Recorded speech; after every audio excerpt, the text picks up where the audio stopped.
We are entrusting the day and the endeavor to the Lord. Let's go. Welcome to my channel where I visit many good books but live in the Bible. My name is Sarah Christine, and today I would like to talk about none other than Walter Miller's A Canticle for Leibowitz. I picked this up for a class on imagining the apocalypse, having never heard of Walter Miller before, and obviously never having heard of A Canticle for Leibowitz either, which is bananas to me because this book mapped new lines in my mind.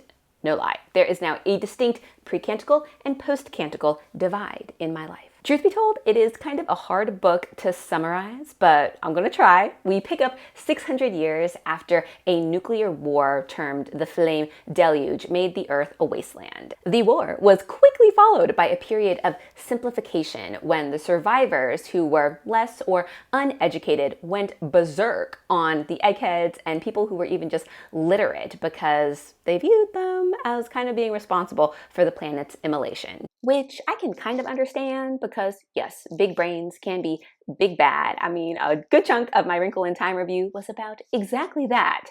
However, I am certainly not pro-intellectual purge, but I understand the urge. Anywho, in reaction to the bloody backlash, the learned sought refuge in places like monasteries, where they were protected by folks who were also educated and also sympathetic to preserving rather than purging the past. In fact, when A Canticle for Leibowitz opens 600 years after the Flame Deluge, a kind of syncretism has emerged such that the church is canonizing learned figures of the 20th century, like, for instance, Isaac Edward Leibowitz, a Jewish engineer who survived the simplification and founded a monastic order whose task was to preserve knowledge by booklegging, like smuggling books here and there, and also by copying and memorizing any scraps of writing they could get their hands on. Which brings us to Brother Francis, a 17-year-old novitiate in the order of Isaac Edward Leibowitz, who, while doing a desert fast, runs into this mysterious old man who points him to an ancient fallout shelter that's been hidden in the ruins of this desert, and within, Francis finds holy relics of none other than Isaac Edward Leibowitz. The relics within include such artifacts as a note to pick up a 1040 form, a blue blueprint, as well as a mysterious list with words like pound pastrami, can kraut, and 6 bagels on it. Despite having minimal understanding of the documents, Francis is ecstatic because he's like, this is a sign that I am called to religious life, and more than that, specifically to be a brother in the order of St. Leibowitz. I mean, how much more of a sign could you want? I have found his very grocery list. However, the Lord Abbot of the monastery has a very different interpretation, and when Francis returns from his desert fast so excited about the relics, he is met with scorn and suspicion by Father Arcos, which is just one of the funniest scenes in the story. It is on page 47, and I'm going to read it to you. So this is Francis and Arcos having a little chat about the relics that Francis found, and particularly that mysterious man that he met. You are 17 and plainly an idiot, are you not? That is undoubtedly true, my Lord Abbot. What excuse do you propose for believing yourself called to religion? No excuse, Magister Mees. Ah, so then you feel that you have no vocation to the order? Oh, I do, the novice gasped, but you propose no excuse. None. You little cretin, I'm asking you a reason. Since you state none, I take it you are prepared to deny that you met anyone in the desert the other day, that you stumbled on this junk box with no help, and that what I have been hearing from the others is only feverish raving? Oh no, Dom Arcos. Oh no, what? I cannot deny what I saw with my own eyes, Reverend Father. So you did meet an angel, or was it a saint, or perhaps not yet a saint, and he showed you where to look? I never said he was. And this is your excuse for believing yourself to have a true vocation, is it not? That this, shall we call him a creature, spoke to you of finding a voice and marked a rock with his initials and told you it was what you were looking for, and when you looked under it there, this was a... Yes, Dom Marcos. What is your opinion of your own execrable vanity? My execrable vanity is unpardonable, my lord and teacher. To imagine yourself important enough to be unpardonable is an even vaster vanity, roared the sovereign of the abbey. My lord, I am indeed a worm. Very well. You need only deny the part about the pilgrim. No one else saw such a person, you know. I understand he was supposed to have headed in this direction, that he even said he might stop here, that he inquired about the abbey. Yes. And where would he have disappeared to if he ever existed? No such person came past here. The brother on duty at that time in the watchtower didn't see him, eh? Are you now ready to admit that you imagined him? If there are not really 2 marks on that rock where then maybe I might... The abbot closed his eyes and sighed wearily. The marks are there, faintly, he admitted. You might have made them yourself.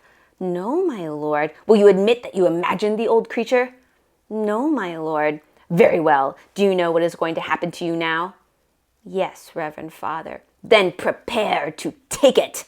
Trembling, the novice gathered up his habit about his waist and bent over the desk. The abbot withdrew a stout hickory ruler from the drawer, tested it on his palm, then gave Francis a smart whack with it across the buttocks. Deo gratias, Deo gratias, the novice dutifully responded, gasping slightly. Care to change your mind, my boy? Reverend Father, I cannot deny. Whack! Deo gratias, whack! Deo gratias. 10 times was this simple but painful litany repeated, with Brother Francis yelping his thanks to heaven for each scorching lesson in the virtue of humility, as he was expected to do. The abbot paused after the 10th whack. Brother Francis was on tiptoe and bouncing slightly. Tears squeezed from the corners of his clenched eyelids. My dear Brother Francis, said Abbot Arcos, are you quite sure you saw the old man? Certain, he squeaked, steeling himself for more. Abbot Arcos glanced clinically at the youth, then walked around his desk and sat down with a grunt. He glowered for a time at the slip of parchment bearing the letters Lamed Sade. Who do you suppose he could have been? Abbot Arcos muttered absently. Brother Francis opened his eyes, causing a brief shed of water. Oh, you've convinced me, boy. Worse luck for you. Francis said nothing, but prayed silently that the need to convince his sovereign of his veracity would not often arise. Yeah, not unless he wants a beetroot for a backside. But lest you think A Canticle for Leibowitz is only comic, I have to read this other portion that just left me wrecked. For context, the Abbey is serving as a refuge for survivors of yet another nuclear blast when a so-called mercy camp sets up shop nearby. This mercy camp is where people who have been exposed to a lethal amount of radiation are encouraged to go by doctors to commit suicide. And the Abbot Zerchi, different man than Abbot Arcos, who delivered Francis's spanking, tells the doctors treating people there that any man who tells the people seeking refuge at the Abbey to go to the mercy camp is gonna get a knuckle sandwich, which, as an aside, is totally my vibe. Like, God knew that I needed to be a 5'3" Asian female because otherwise I would have been a Viking. One of my favorite church stories of all time was about this priest. This is like true story told to me. This priest who was overseeing a marriage counseling session, and at one point the husband called his wife the B word, and the priest stood up from his chair and punched the husband across the face so that that man fell out of his chair, and he said, "You will respect your wife."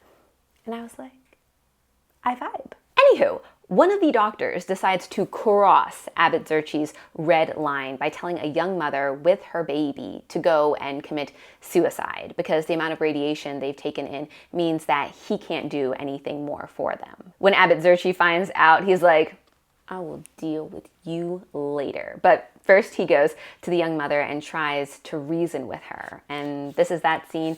And yeah, like I said before, it wrecked me. Page 316. Are you in pain, daughter? It doesn't matter. Offer it to heaven, child. She looked at him coldly. You think it would please God? If you offer it, yes. I cannot understand a God who is pleased by my baby's hurting. The priest winced. No, it is not the pain that is pleasing to God, child. It is the soul's endurance and faith and hope and love in spite of bodily afflictions that pleases heaven.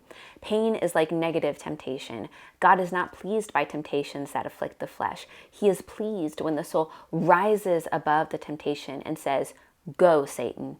It's the same with pain, which is often a temptation to despair, anger, loss of faith. Save your breath, Father. I'm not complaining.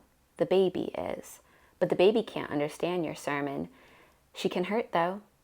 She can hurt, but she can't understand. What can I say to that? The priest wondered numbly. Tell her again that man was given preternatural impassibility once, but threw it away in Eden, that the child was a cell of Adam, and therefore it was true. But she had a sick baby, and she was sick herself, and she wouldn't listen. Don't do it, daughter. Just don't do it. I'll think about it, she said coldly. I had a cat once when I was a boy, the abbot murmured slowly. He was a big gray tomcat with shoulders like a small bulldog and a head and neck to match, and that sort of slouchy insolence that makes some of them look like the devil's own. He was pure cat. Do you know cats? A little. Cat lovers don't know cats. You can't love all cats if you know cats, and the ones you can love if you know them are the ones that cat lovers don't even like. Zeke was that kind of cat. This has a moral, of course. She was watching him suspiciously. Only that I killed him. Stop. Whatever you're about to say, stop. A truck hit him, crushed his back legs. He dragged himself under the house. Once in a while, he'd make a noise like a cat fight and thrash around a little, but mostly he just lay quietly and waited. He ought to be destroyed, they kept telling me. After a few hours, he dragged himself from under the house, crying for help. He ought to be destroyed, they said. I wouldn't let them do it. They said it was cruel to let him live. So finally, I said I'd do it myself, if it had to be done. I got a gun and a shovel and took him out to the edge of the woods. I stretched him out on the ground while I dug a hole. Then I shot him through the head. It was a small bore rifle. Zeke thrashed a couple of times, then he got up and started dragging himself towards some bushes. I shot him again. It knocked him flat, so I thought he was dead and put him in the hole. After a couple shovels of dirt, Zeke got up and pulled himself out of the hole and started for the bushes again. I was crying louder than the cat. I had to kill him with the shovel. I had to put him back in the hole and use the blade of the shovel like a cleaver. And while I was chopping with it, Zeke was still thrashing around. They told me later it was just spinal reflex, but I didn't believe it. I knew that cat.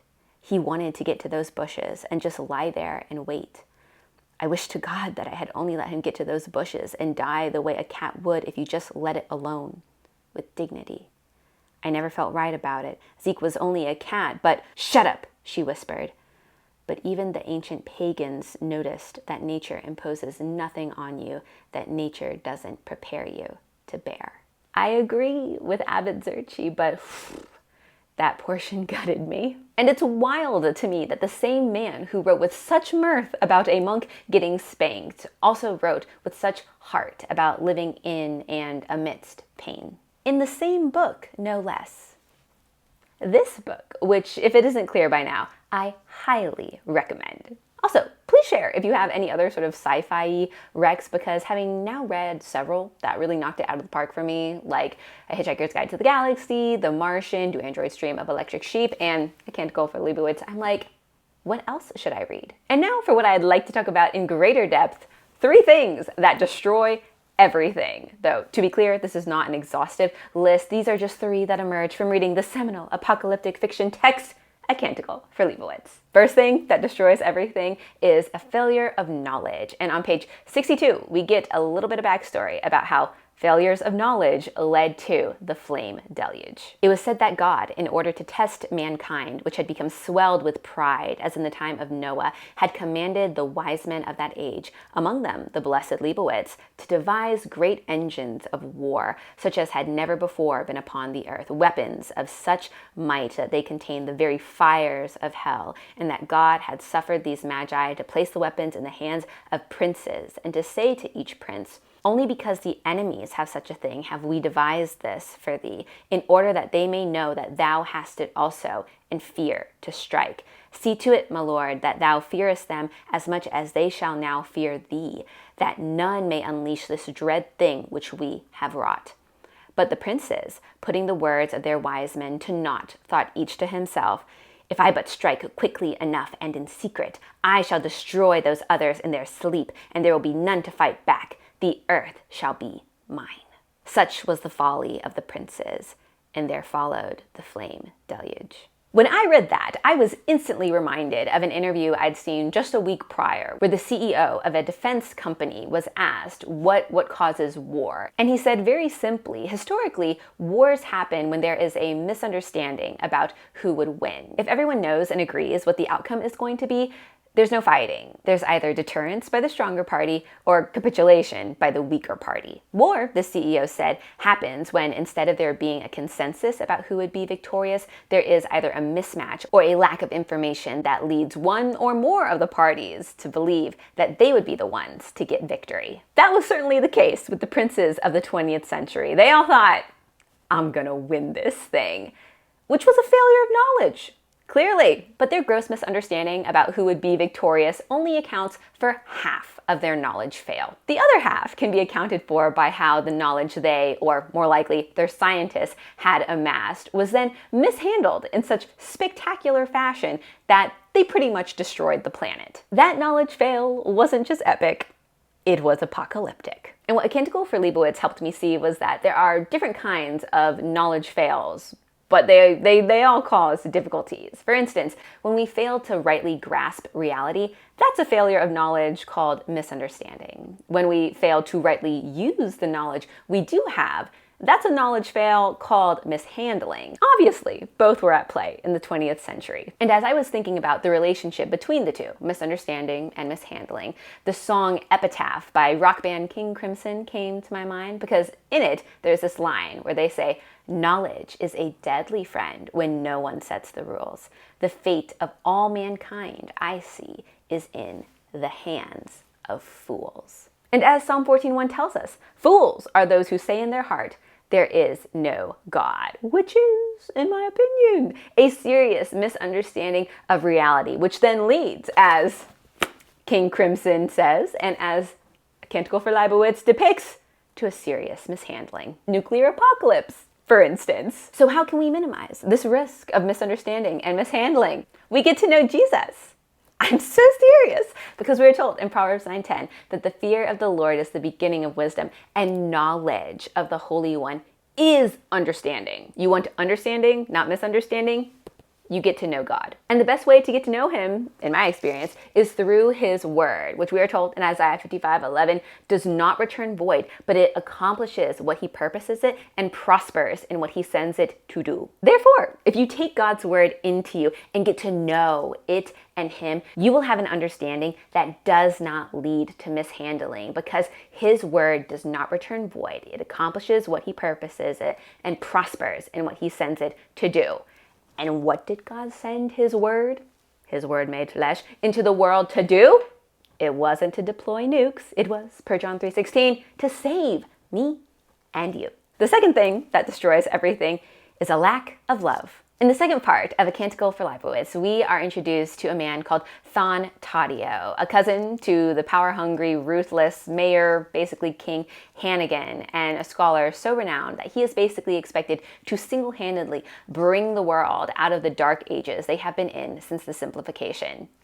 Unfortunately, Taddeo is also a butthead. More specifically, he esteems 20th century humanity's great deeds, such as the moon landing and flying machines, but he has nothing but disgust and contempt for his fellow contemporary human beings. And he's not shy about it. On page 128, when talking to a papal ambassador, Taddeo points out the window to one of his contemporaries. The scholar was pointing at the shadowy figure of a peasant leading a donkey homeward at twilight.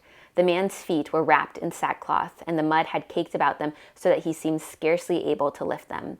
But he trudged ahead in one slogging step after another, resting half a second between footfalls. He seemed too weary to scrape off the mud. He doesn't ride the donkey, Taddeo stated, because this morning the donkey was loaded down with corn. It doesn't occur to him that the packs are empty now. What is good enough for the morning is also good enough for the afternoon. You know him? He passes under my window too, every morning and evening. Haven't you noticed him? 1,000 like him. Look, can you bring yourself to believe that that brute is the lineal descendant of men who supposedly invented machines that flew, who traveled to the moon, harnessed the forces of nature, built machines that could talk and seemed to think? Can you believe there were such men? Apollo was silent. Look at him, the scholar persisted. No, but it's dark now. You can't see the syphilis outbreak on his neck, the way the bridge of his nose is being eaten away. Paresis, but he was undoubtedly a moron to begin with, illiterate, superstitious, murderous. He diseases his children. For a few coins, he would kill them. He will sell them anyway when they are old enough to be useful. Look at him and tell me if you see the progeny of a once mighty civilization. What do you see? The image of Christ, grated the Monsignor, surprised at his own sudden anger. What did you expect me to see? The scholar huffed impatiently. The incongruity. Men as you observe them through any window, and men as historians would have us believe men once were. I can't accept it. How can a great and wise civilization have destroyed itself so completely? Perhaps, said Apollo, by being materially great and materially wise, and nothing else. To that, Thontadio is like, doubt it. And when sometimes later he is a guest at the Abbey of St. Leibowitz, he makes it very clear that he thinks the age of sentimental ignorance, which he very much associates with the Abbey's inhabitants and just the religious, is coming to a close. On page 214, eyes burning, Thontadio looked around at the monks, and his voice changed from casual to fervent rhythms. Ignorance has been our king. Since the death of empire, he sits unchallenged on the throne of man. His dynasty is age-old. His right to rule is now considered legitimate. Past sages have affirmed it. They did nothing to unseat him. Tomorrow, a new prince shall rule. Men of understanding, men of science shall stand behind his throne, and the universe will come to know his might. His name is truth. His empire shall encompass the earth, and the mastery of man over the earth shall be renewed. A century from now, men will fly through the air in mechanical birds. Metal carriages will race along the roads of man-made stone. There will be buildings of 30 stories, ships that go under the sea, machines to perform all works. And how will this come to pass? He paused and lowered his voice. In the same way all change comes to pass, I fear. And I'm sorry it is so. It will come to pass by violence and upheaval, by flame and by fury, for no change comes calmly over the world. He glanced around, for a soft murmur arose from the community. It will be so. We do not will it so. But why? Ignorance is king. Many would not profit by his abdication. Many enrich themselves by means of his dark monarchy. They are his court, and in his name they defraud and govern, enrich themselves and perpetuate their power. Even literacy they fear, for the written word is another channel of communication that might cause their enemies to become united. Their weapons are keen-honed, and they use them with skill. They will press the battle upon the world when their interests are threatened, and the violence which follows will last until the structure of society as it now exists is leveled to rubble, and a new society emerges. I am sorry, but that is how I see it. The words brought a new pall over the room. Don Paulo's, he's the new abbot of the Abbey, Don Paulo's hopes sank, for the prophecy gave form to the scholar's probable outlook.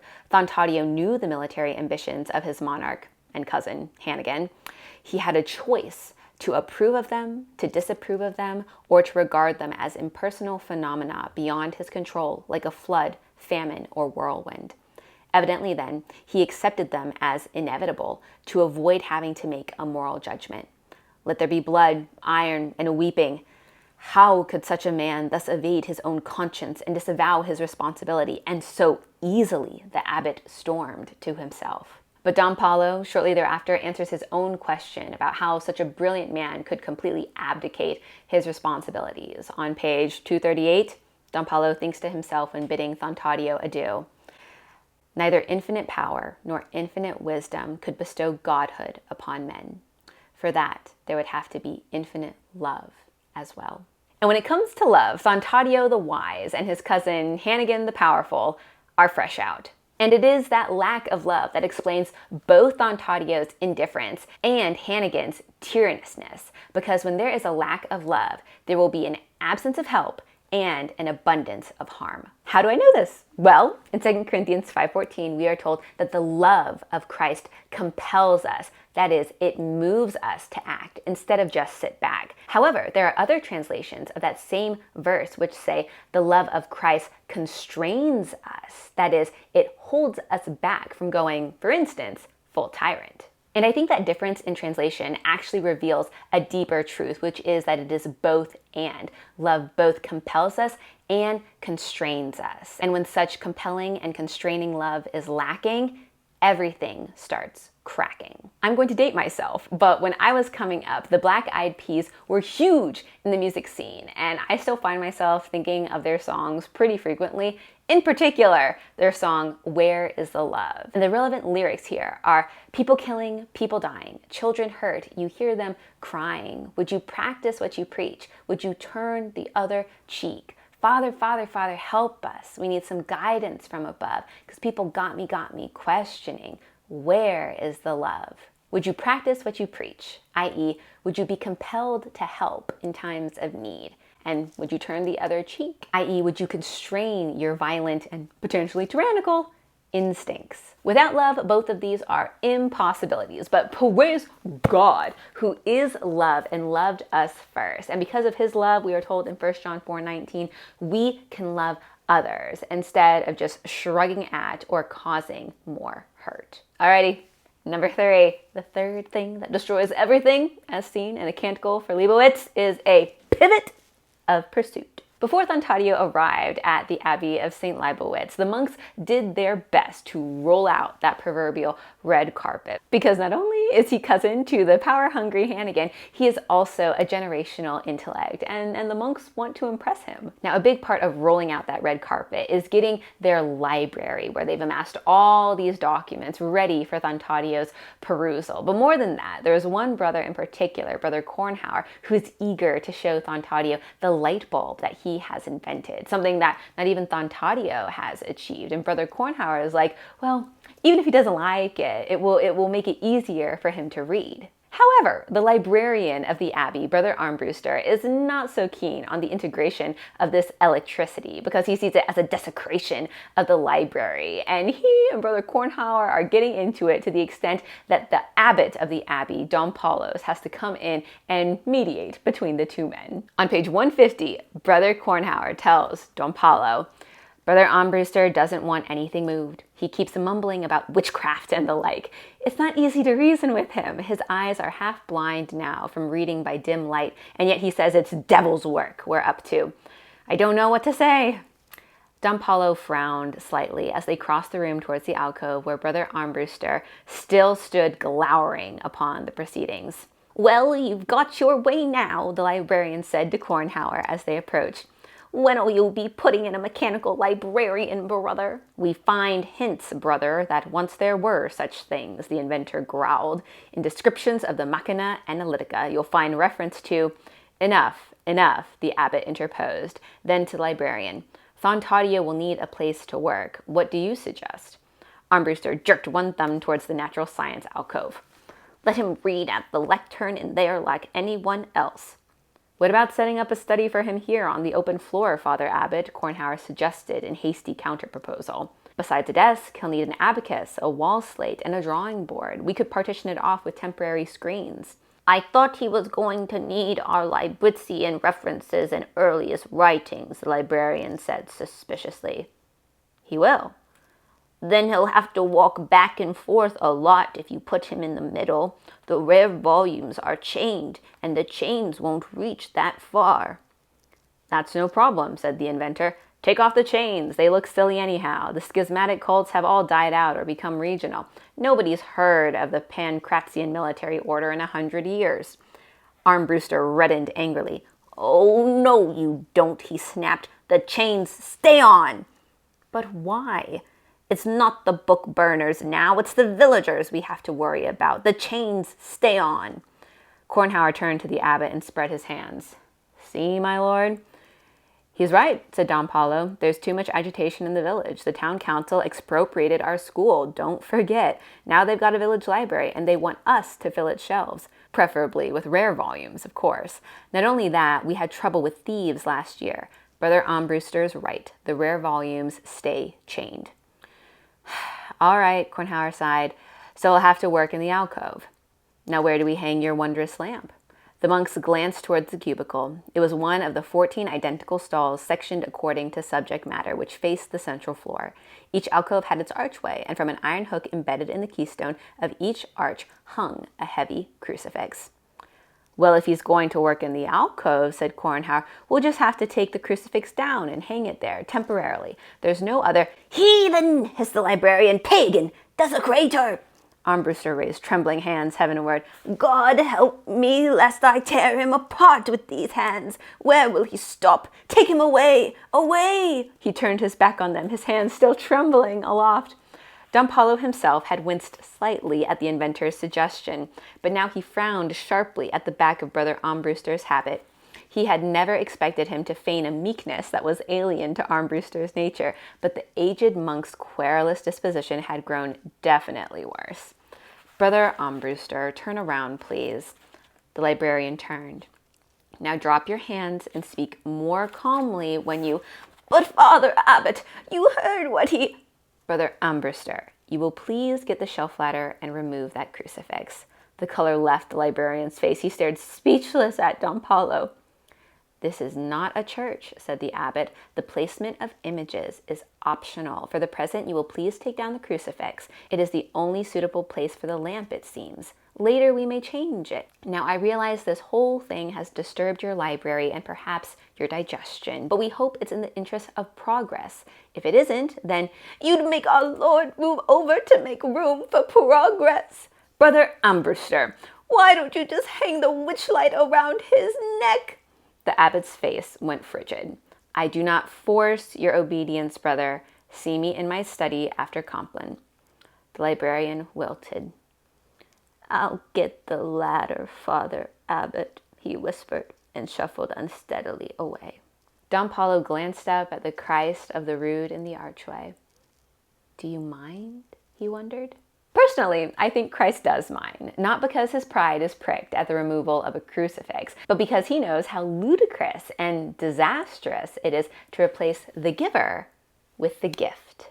As far as it being ludicrous, we are told in 1 John 2:15-17 that if you are pursuing not the giver but the gift, you're grasping after mist, no matter what it is, because we're told, do not love the world or the things of the world, for all that is in the world, the desires of the flesh, the desires of the eyes, and the pride of life is not from the Father, but is from the world. And all that is in the world is passing away along with its desires. But whoever does the will of God abides forever. In that list of worldliness, we see that urge towards acquisitiveness, the desires of the flesh, the desires of the eyes, and the pride of life all say in one way or another, mine, mine, mine. And I know I reference the Screwtape letters all the time, but C.S. Lewis's demon narrator laid out so clearly why our tendency to say mine, mine, mine, why that pivot of pursuit from the giver to the gift is ludicrous. And so I'm going to read that portion. On page 114,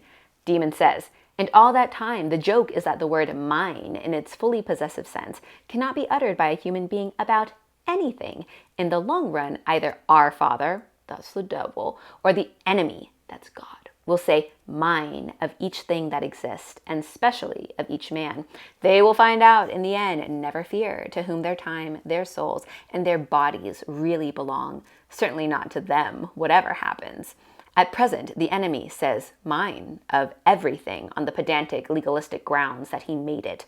Our Father hopes in the end to say mine of all things on the more realistic and dynamic ground of conquest. Screwtape is absolutely right. Human beings cannot say mine of anything, but when we even try, we are adopting a Screwtapian mindset of acquisition, of conquest. Instead of acknowledging God as the James 1:17 giver of every good and perfect gift and pursuing him, we instead pursue the things he's made, what is his. And in so doing, we prioritize acquisition over relationship. I actually just watched a film called Violent Ends, which is basically 2 hours of people prioritizing acquisition over relationship. The description was one sentence. An honest man gets brought up by a family whose only legacy is violence. And the whole film is basically this family killing each other over money and drugs. And at one point, the primary antagonist, Cousin Sid, tells his aunt, who is a cop,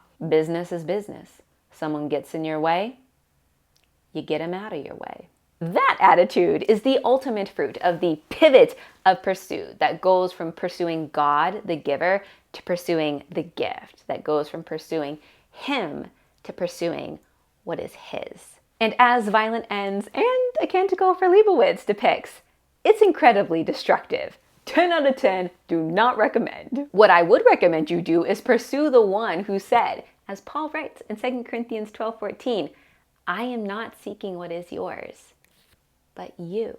While we quit or never begin pursuing God because we're so preoccupied chasing what is his, he does the opposite.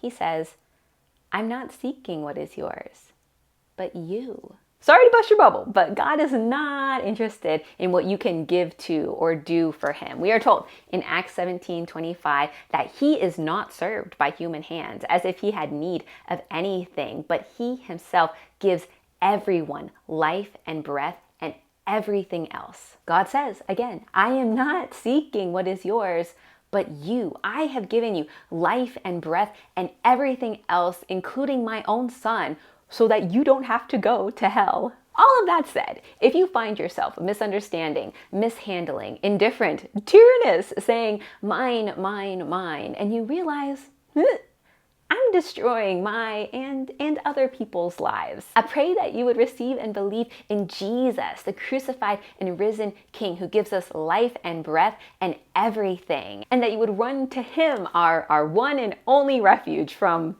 an eternal flame deluge. Thank you so much for joining me today. I hope that this was edifying, encouraging, and entertaining, and I hope you will continue to join me as I visit many good books, but live in the Bible.